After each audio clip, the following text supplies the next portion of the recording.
श्री गिरिराज धरण की जय। श्री बालकृष्ण लाल की जय। सद्गुरु भगवान की जय। ओ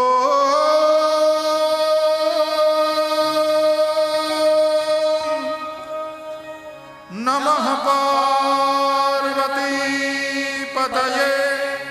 हर हर महा